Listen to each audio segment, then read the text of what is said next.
마가복음 11장 15절 이하에서는 예수님께서 성전에 들어가셔서 성전 안에 매매하는 자들을 내쫓으시며 돈 바꾸는 자들의 상과 비둘기를 파는 자들의 의자를 둘러 엎으시면서 화를 내시는 장면이 나옵니다.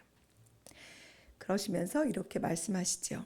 내 집은 만민이 기록하는 집이라 칭함을 받으리라고 하지 아니하였느냐.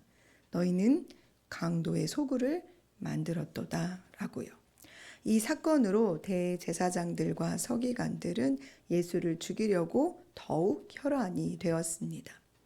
이스라엘 백성들에게는 자신들이 하나님의 백성이라는 자긍심을 높여주는 두 개의 기둥이 있었습니다. 하나는 율법이고 다른 하나는 성전이었습니다. 이 두 개를 보며 그들은 나는 하나님의 백성, 우리는 하나님의 백성이다라는 특권의식을 가지고 있었습니다. 그러나 하나님의 아들이신 예수 그리스도께서 보실 때에 그들은 성전과 율법을 가지고 있었으나 진정 하나님의 백성으로 그 특권의식만을 가지고 있었지 백성으로서의 삶, 행함은 이루어지지 않았던 것을 보신 것이죠. 그래서 그 성전과 율법을 주신 근본적인 하나님의 마음, 그 마음을 제대로 이해하지 못하고 있었던 그들을 향한 화이시기도 하신 것입니다. 성전은 하나님의 마음에 합하다라는 칭찬을 들었던 이스라엘의 왕 다윗이 그토록 짓고 싶어 했던 하나님을 향한 사랑, 마음, 경배, 감사로 시작된 것입니다. 역대상 17장에 하나님께서는 나단을 통해 이런 다윗의 마음을 들으셨고 나단을 통해서 다윗에게 이렇게 말씀하시지요. 너는 내가 거할 집을 건축하지 말라. 왜냐하면 너가 전쟁을 통해 사람의 피를 너무 많이 흘렸기 때문에 네가 아니라 너에게서 나는 아들 하나를 내가 택해서 그 아들의 왕위를 견고하게 하고 그를 통해 성전을 짓게 하겠다고 약속하셨습니다. 저는 이 역대상 17장의 다윗과 하나님과의 이 대화, 그리고 다윗이 그 후에 하나님께 드리는 감사의 기도가 참 좋습니다. 제가 볼 때도 다윗이 이렇게 사랑스러운데 하나님께서 보실 때 다윗이 얼마나 사랑스러우셨을까요? 그 후 우리가 읽은 오늘 본문은 평생 하나님의 말씀에 순종하며 살았던 다윗이 그의 생애 마지막 임무를 완수하고 있는 모습입니다. 앞서 말씀드린 것처럼 그의 손에 전쟁으로 인하여서 피가 많이 묻어 있었기에 그는 성전을 지을 수 없었으나 준비는 할 수 있었던 것이죠.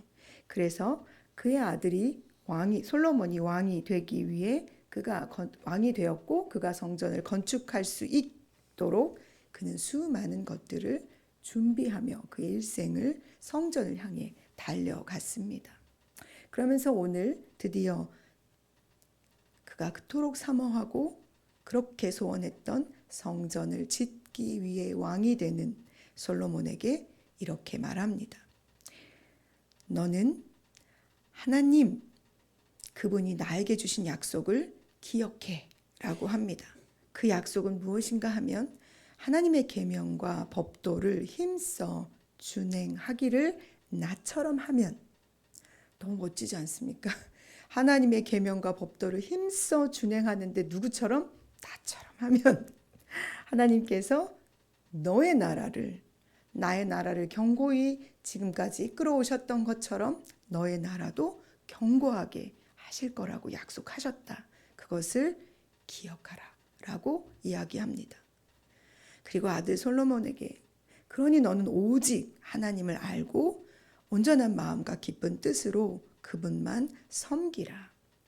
하나님께서는 모든 마음을 감찰하시고 사람의 모든 의도를 아신다. 그러니 네가 만일 하나님을 찾고 찾으면 그분을 만날 것이고 네가 만일 그분을 떠나면 그분이 너를 영원히 버리실 것이다 라고 먼저 하나님과 자기가 어떻게 어떤 관계를 맺으며 살아왔는지에 대해서 솔로몬에게 이야기해 줍니다. 그리고 나서 두 번째, 자기가 평생 준비한 성전 건축의 일들을 그에게 넘겨줍니다. 이것은 스스로 준비한 것처럼 보이지만 오늘 본문에서 정확히 기록합니다. 여호와의 손이 다윗에게 임하여 이 모든 일의 설계를 그려 그에게 넘겨주셨다고 말이지요. 성전을 어떻게 지어야 하는지에 대한 설계, 성전 안에 섬겨야 할 제사장과 레위 족속들이 어떤 일을 해야 되는지에 대한 여러 규례들, 그리고 성전에 필요한 모든 그릇들을 일체 꼼꼼하게 준비한 다윗의 모습을 볼 수 있습니다. 너는 이것을 지어라고 말하고 끝내는 것이 아니라 다윗은 자신의 삶의 본을 통해 성전을 지어내야 할 솔로몬에게 가르친 것입니다. 마지막으로 한 번 더 솔로몬에게 권합니다. 너는 강하고 담대하게 이 일을 행하라. 두려워하지 말고 놀라지 말고 하나님의 성전 공사를 끝까지 마치기를. 그래서 너와 함께 하시는 그분, 너를 떠나지 않으시는 여호와 하나님을 온전히 붙잡고 이 일 가운데 함께 하라고 말합니다. 사랑하는 여러분, 여러분은 하나님 앞에서 평생 어떤 소원을 가지고 사셨습니까? 또 살고 계십니까? 그 소원을 자녀들에게 물려줄 만한 것으로, 또는 내가 본을 삼아 그에게 나처럼 이렇게 살아라라고 말씀해 주시고 싶은 것인지요. 다윗은 평생 하나님의 전을 짓고 싶어 했습니다. 왜 그가 그토록 하나님의 전을 짓고 싶어 했을까요? 그것은 하나님의 전에 문지기로 살고 싶어 했던 고라 자손의 고백처럼 다윗도 하나님 그분 앞에서 그분을 찬양하며 그분만 예배하는 삶을 살고 싶어 했던 것은 아닐까요? 그는 자신의 생애에 하나님을 짓지 못했지만 그러나 그 일을 위해 최선을 다해 준비하며 살아냈습니다. 그것은 그가 매 순간 하나님 앞에 예배자로 살기를 원했던 그의 다짐이기도 했을 것입니다. 이제 하나님의 약속이 다윗을 통해 다윗의 아들 솔로몬에게 이어졌습니다. 그리고 그는 세상을 떠나게 됩니다. 그가 세상을 떠나며 자기 아들에게 물려주고 싶었던 것은 성전을 넘어 그 성전의 주인 되시며 그 성전을 통해 함께 하실 하나님을 향한 믿음, 신앙, 하나님 중심의 삶, 하나님과 함께하는 삶, 예배하는 삶, 그것을 그에게 유언처럼 물려주고 싶었던 것은 아닐까요?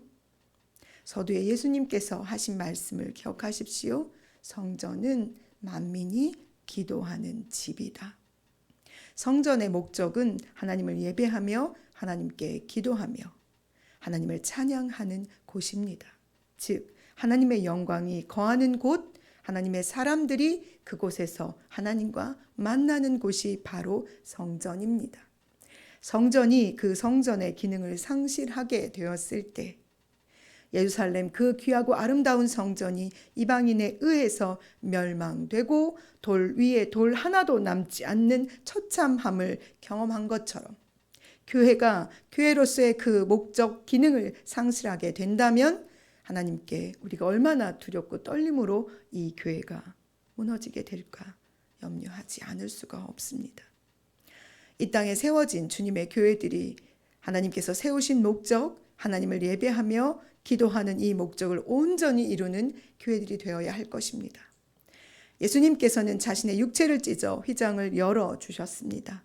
그래서 우리는 예수의 피에 힘입어 담대히 지성소 안으로 들어갈 수 있을 뿐만 아니라 우리 자신이 거룩한 성전이 되었습니다. 성전인 우리도 우리 삶의 목적을 기억해야 합니다. 그것은 하나님을 예배하며 하나님을 찬양하며 그분 앞에 기도하는 전, 거룩한 성령의 전이 되어야 한다는 것, 그것을 오늘 하루 우리 잊지 않고 기억했으면 좋겠습니다. 이 전에 거룩한 성령이 임하신 주님이 세우신 이 교회 안에 우리는 무엇을 채워야 할까요? 무엇을 채우고 오늘 하루를 살아내야 할지 우리는 이미 알고 있습니다. 사랑하는 여러분, 오늘도 성전으로 불러주신 하나님 앞에 성전 다음으로 살아내는 우리가 되기를 진심으로 소망합니다. 기도하겠습니다.